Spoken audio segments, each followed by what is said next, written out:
Assalamualaikum warahmatullahi wabarakatuh. Salam sejahtera untuk kita semua. Masih bersama saya Bang Jako di channel Jalan Kodim.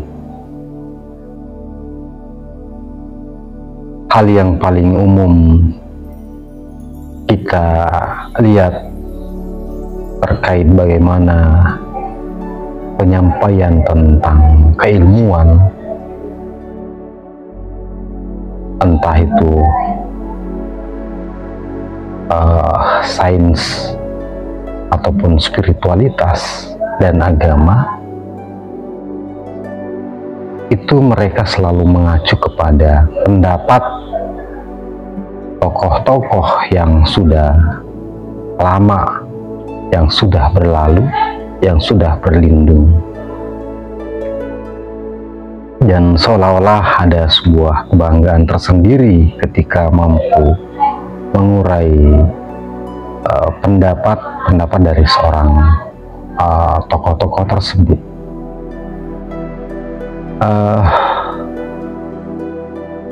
Bukan sebuah kesalahan, bukan sebuah kekeliruan, dan itu sah-sah saja. Dan bahkan dalam wilayah-wilayah ilmiah memang hal itu sangat penting gitu, sebagai sebuah penelusuran literasi. Hanya saja saya ingin menegaskan bahwa yang paling penting dan terpenting adalah bagaimana Anda sendiri atau kita sendiri sebagai pelaku terhadap sebuah ilmu yang ingin kita sampaikan. Tentu itu akan lebih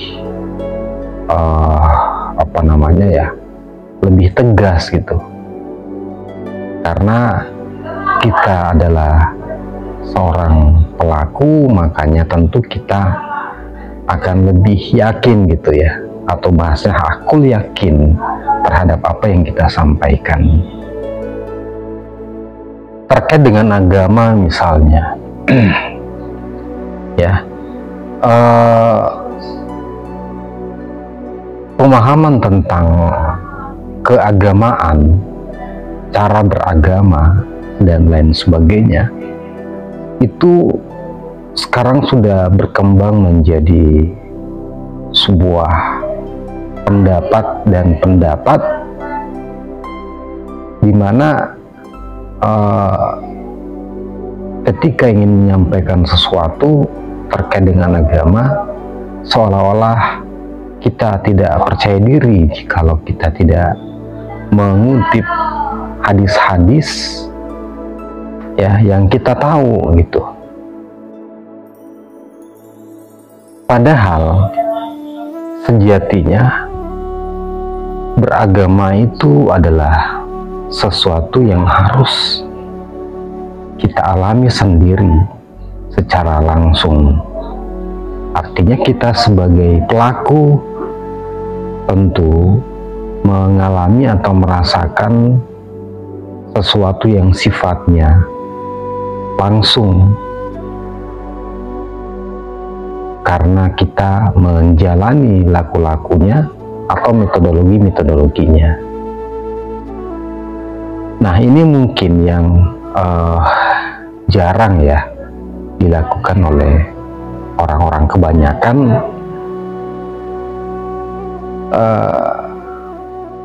terkait dengan metodologi beragama itu sendiri. Jadi kebanyakan kita hanya mengikuti pendapat-pendapat orang banyak, tapi kita tidak mencoba menyelami lebih dalam ya tentang apa sih sebenarnya beragama itu sendiri.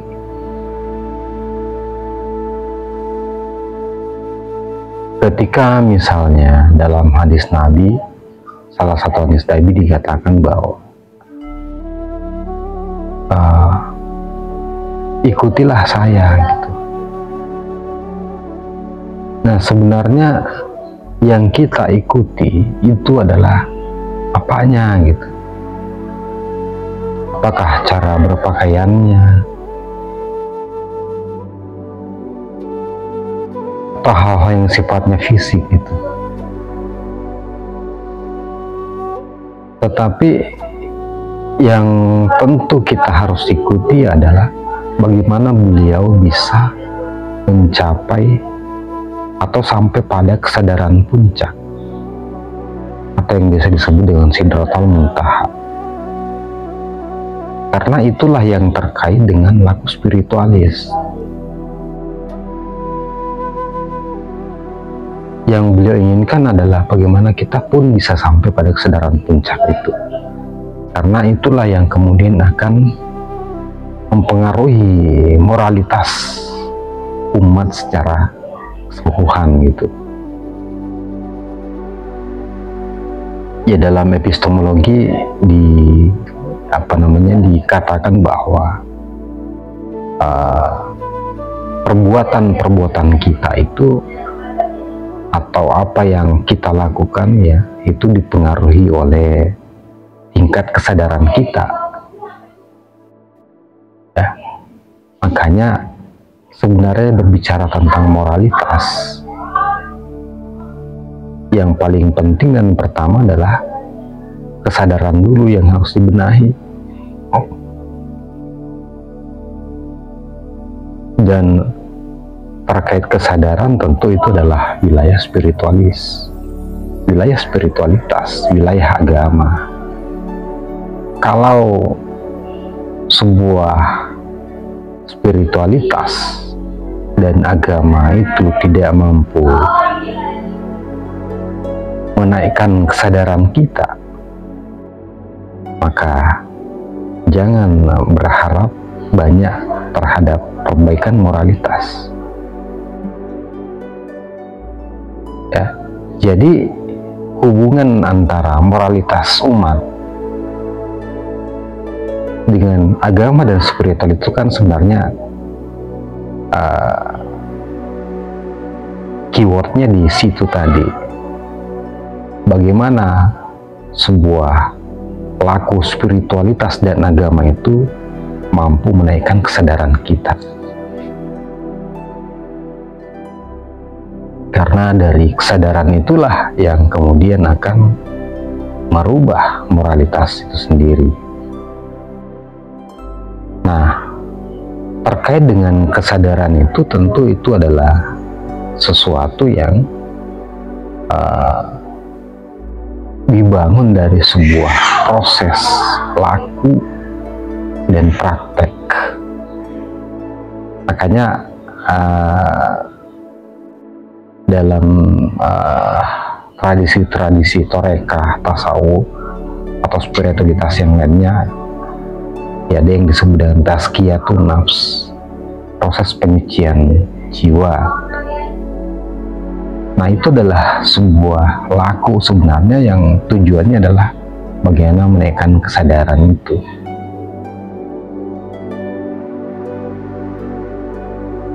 Dan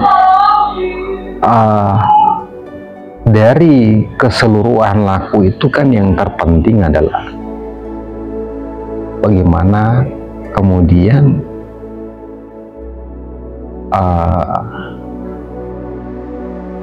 kita masuk kepada kesadaran rohani.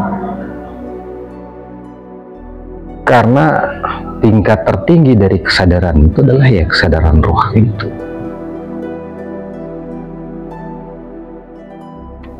Ini yang paling urgen sebenarnya ya. Karena kalau kita masih dalam kesadaran jasmani kita, itu bukan satu hal yang permanen.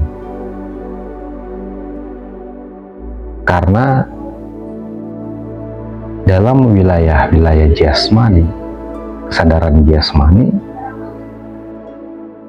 itu sesuatu yang sangat rapuh gitu. Dia sangat mudah untuk diombang-ambingkan, dia sangat mudah untuk dipengaruhi. Sementara situasi saat ini kondisinya sangat-sangat luar biasa ya, dengan pengaruh-pengaruh yang bisa membuat kita masuk pada kesadaran rendah, mulai dari berbagai macam aktivitas sosial, aktivitas di media sosial, konten-konten ya, produk-produk kapitalis dan sebagainya. Itu adalah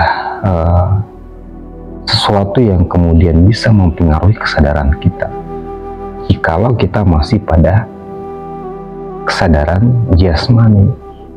Makanya ya, satu-satunya jalan yang bisa membentengi kita, membentengi moralitas umat adalah bagaimana mengarahkan mereka untuk masuk kepada kesadaran ruh. Ini yang jarang kita bahas gitu.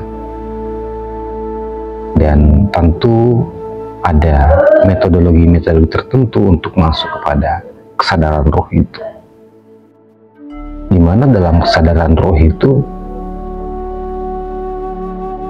bukan kita lagi yang berusaha untuk memperbaiki moral kita, misalnya terkait dengan kesabaran. Kita sabar karena kita disabarkan. Karena jikalau kita yang mau untuk sabar, itu sangat tidak mungkin bagi kita. Jadi dalam kesadaran ruh itu, kita akan menjadi sabar karena kita disabarkan.